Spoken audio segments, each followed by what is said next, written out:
महाकुंभ के दूसरे सबसे बड़े पर्व मौनी अमावस्या पर ब्रह्म मुहूर्त से पहले मंगलवार की देर रात लगभग 1:30 बजे संगम नोज पर भगदड़ मच गई।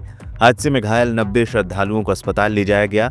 इनमें 30 की मौत हो गई। मृतकों में 25 की शिनाख्त हो चुकी है, जबकि 5 अभी भी अज्ञात हैं। ये जानकारी बुधवार शाम हुई प्रेस कॉन्फ्रेंस में डीआईजी वैभव कृष्ण और मेलाधिकारी विजय किरण आनंद ने दी। इस बीच गाजीपुर जिले के रहने वाले एक पुलिस जवान की भी इस हादसे में मौत होने की खबर सामने आ रही है। मीडिया रिपोर्ट्स की माने तो दारोगा उस वक्त हादसे के शिकार हो गए जब वो घटना के दौरान फंसे हुए श्रद्धालुओं को बाहर निकालने की कोशिश कर रहे थे। कई मीडिया रिपोर्ट्स में तो ये तक दावा किया गया कि जब भगदड़ मची तो दारोगा अंजनी कुमार राय की ड्यूटी संगम नोज पर ही थी। हालांकि अधिकारियों ने बताया है कि दारोगा अंजनी कुमार राय की मौत बीमारी की वजह से हुई है। अंजनी कुमार राय की मौत के बाद परिवार में कोहराम मचा हुआ है। दारोगा की मौत पर क्या है आधिकारिक बयान? पुलिस अधीक्षक ग्रामीण दुर्गा प्रसाद तिवारी के मुताबिक दारोगा अंजनी कुमार राय के पेट में दर्द था।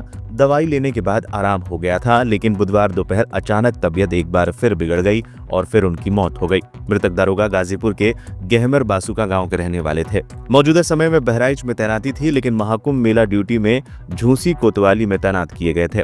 मृतक दारोगा के शव का पोस्टमार्टम कराकर परिजनों को सौंप दिया गया है।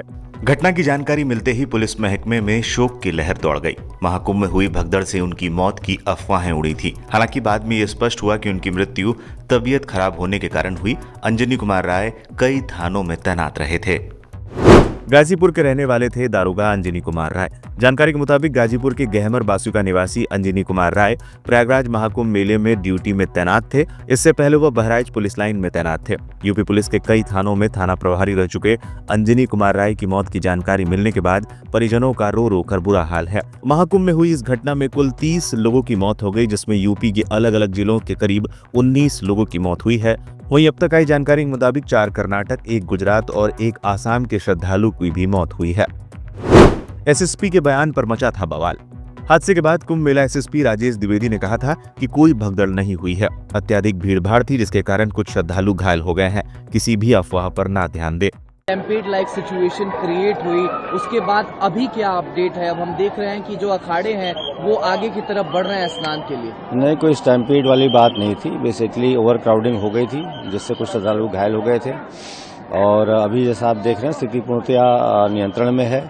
किसी भी अफवाहों पर ध्यान न दिया जाए। मेरी अपील है श्रद्धालुओं से कि जहां भी जिस रास्ते से आए हैं, जो भी तमाम घाट उनके लिए खुले हुए हैं, उसमें स्नान करें और सुगमता से अपने घर जाएं। शीघ्र ही अमृत स्नान प्रारंभ होने वाला है और पूर्णतया सकुशल उसको संपन्न कराया जाएगा। बता दें, एसएसपी के इस बयान के बाद काफी बवाल मचा था। एसएसपी को उनके बयान को लेकर काफी आलोचनाओं का भी सामना करना पड़ा है। कैसे हुआ इतना बड़ा हादसा? हादसे के कई कारण गिनाए जा रहे हैं। बताया जा रहा है कि महाकुंभ में सड़कों को खूब चौड़ा किया गया, लेकिन उन सड़कों को अधिकांश समय बंद रखा गया। इसके साथ ही प्रमुख मार्गों पर बैरिकेडिंग कर दी गई। इसके कारण श्रद्धालुओं को लगातार चलना पड़ा। ऐसे में लोग थक गए और संगम किनारे पहुंचकर बैठ गए और फिर बाहर जल्दी नहीं निकलते। ये भी संगम में भीड़ रहने का एक कारण बना। हादसे के लगभग 17 घंटे के बाद महाकुंभ मेला के डीआईजी वैभव कृष्ण मीडिया के सामने आए और हादसे को लेकर जानकारी दी। देखिए, आज महाकुंभ प्रयागराज में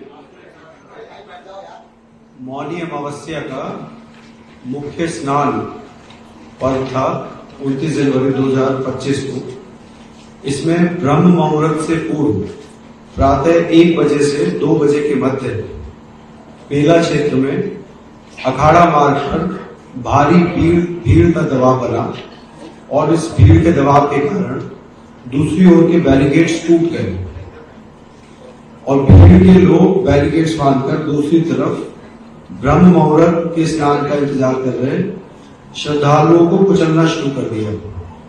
यद्यपि प्रशासन ने तत्काल राहत और बचाव कार्य करते हुए ग्रीन कॉरिडोर बनाया और एम्बुलेंस के माध्यम से लगभग 90 घायलों को अस्पताल तक पहुंचाया, परंतु इसमें से दुर्भाग्यपूर्ण तरीके से 30 श्रद्धालुओं की दुखद मृत्यु हो गई है। 30 इनमें से 25 की पहचान हो चुकी है और शेष की शिनाख्त की जानी बाकी है।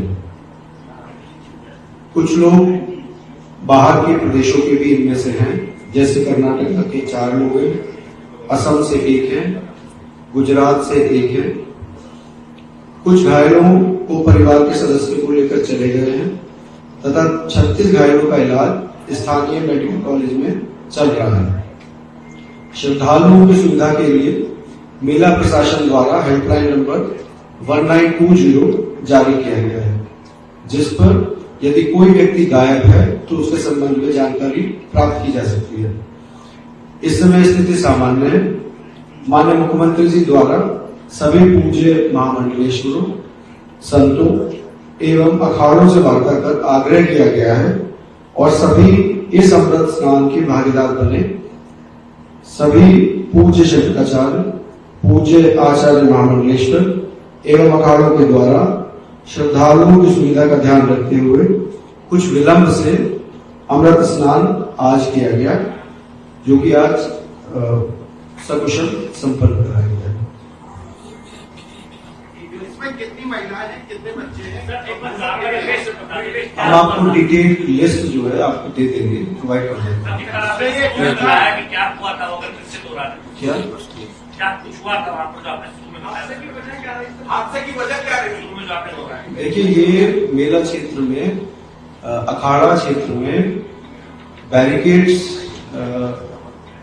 लगे हुए हैं और अन्य जगहों पे बैरिकेड्स लगे हुए हैं।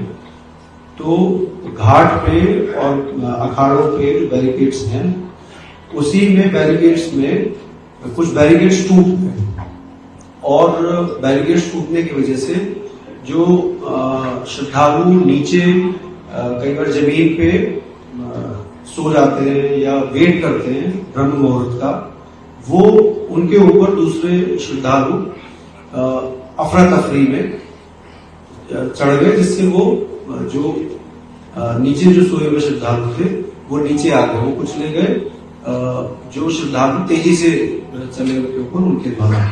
तो ये बेसिकली एक ऐसी स्थिति उत्पन्न हुई जो कि जो श्रद्धालु ब्रह्म मुहूर्त का वेट कर रहे थे और जो श्रद्धालु तुरंत वहां पे आए थे, तो उनके बीच में कहीं ना कहीं थोड़ा सा एक वो रहा कि वो देख नहीं पाए कि नीचे कौन है और उसकी वजह से ये दुखद हादसा हुआ।